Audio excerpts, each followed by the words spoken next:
ఎట్లయితుంది? ఇలా కొడంగల్ కూడా మరి వారికి ఎవరు అడ్వైజ్ ఇచ్చారో కొడంగల్ కూడా రేపు ఫ్యూచర్లో మీకు తెలుస్తుంది. పాలమూరు రంగారెడ్డి జిల్లా ప్రాజెక్టుతోనే టోటల్ 1,35,000 ఎకరాలు నీళ్ళు వస్తుంది. ఇప్పుడున్న దానికి 1,00,000 ఎకరాలు కూడా లేదు. నష్టం తప్ప లాభం లేదు.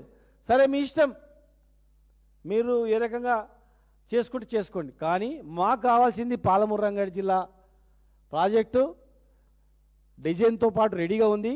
కాలువలు టెండర్లు నిలిచింది, క్యాన్సిల్ చేసినారు. ఇమ్మీడియట్గా రీకాల్ చేయండి.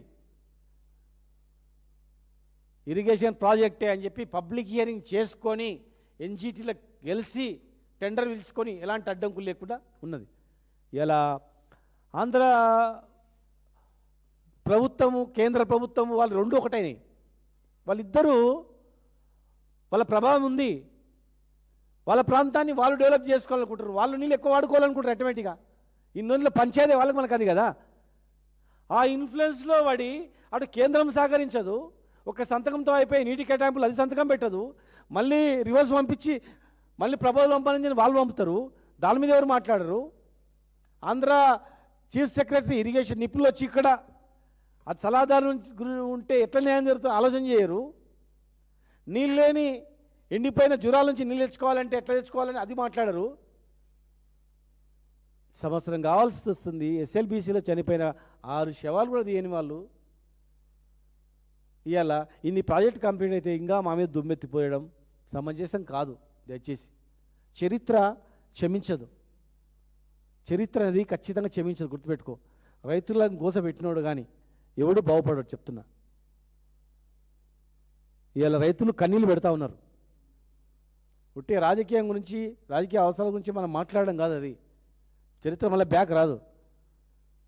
ఎన్నో త్యాగాల ఫలితంగా కేసీఆర్ గారి నాయకత్వంలో తెచ్చుకున్న తెలంగాణ ఇది.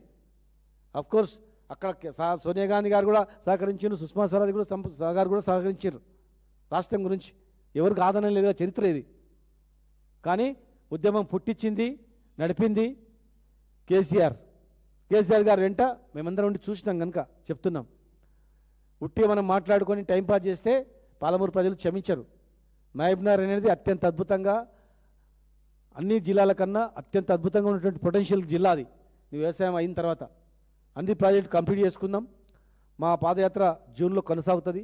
మా నాయకులతో మాట్లాడిన తర్వాత ఏది విధి విధానాలన్నీ కూడా నిరంజన్ రెడ్డి గారు, నేను గారు, లక్ష్మణరెడ్డి గారు, మా మిగతా 14 మంది మా ఉన్నటువంటి 2 పెద్దలు అందరం కలిసి మేము త్వరలోనే తేదీ ప్రకటిస్తాం. ఒత్తిడి కావాలని చెప్పి నేను చెప్తున్నాం. జిల్లా ప్రజలు కూడా గమనించాలి. 2.5 ఏళ్ళు గడిచిపోయింది. ఇవాళ స్టార్ట్ అయింది. మేమేమో అడగొద్దా? తెలంగాణ తెచ్చిన వాళ్ళకు బాధ్యత ఉండదా? చెప్పండి. కన్న పిల్లలకు తండ్రి తన పిల్లలకు మీద ప్రేమ ఎక్కువ ఉంటుంది. ఎందుకంటే తండ్రి తల్లిదండ్రులకు పుట్టిన పిల్లలు ఏంది, మా అమ్మ నాన్నలు నాకు పుట్టిన పిల్లలు కదా అని ప్రేమ ఉంటుంది. ఇంటి పెద్దకు ఇంట్లో పిల్లలందరూ బాగుపడాలని ప్రేమ ఉంటుంది. వేరేళ్ళకి ఉండదు అది. ఇలా కన్న కష్టాలు పడి తెలంగాణ తెచ్చుకున్నాం కనుక తెలంగాణ బాధ్యత లేని వ్యక్తులకు, తెలంగాణ రావాలని కోరుకునే వ్యక్తులకు అర్థం కాదు. అది ఆ బాధ అనేది అర్థం కాదు. 9 ఏళ్ళు మోసినటువంటి తల్లికి ఆ కడుపు బాధ అర్థమవుతుంది, ఆ బిడ్డ బాధ అర్థమవుతుంది. మామూలులకు అర్థం కాదు అది. 9 మాసాలు పోసిన తల్లికి ఎంత ప్రేమ ఉంటుందో పిల్లల మీద. ఇలా తెలంగాణ తెచ్చుకున్న వాళ్ళు కూడా తెలంగాణ అంత ప్రేమ ఉంటుంది. ఉట్టి అడ్డగోలుగా తెలంగాణకు సంబంధం లేనోడు, తెలంగాణ గురించి కోరుకోనోడు ఇలా ఎవరంటే ఎవరో పిచ్చి పిచ్చిగా మాట్లాడితే పాలమూరు ప్రాజెక్టు మీద అది కాదది. 100% మేము పాదయాత్ర చేస్తాం. 100% బిడలు ఉంచుతాం. ప్రభుత్వం ఒత్తిడి తీసుకొస్తాం. రైతుల కన్నుల్లో సంతోషం చూసేంత వరకు, ప్రతి ఎకరాకు నీళ్ళు వచ్చేంత వరకు వదిలిపెట్టాం.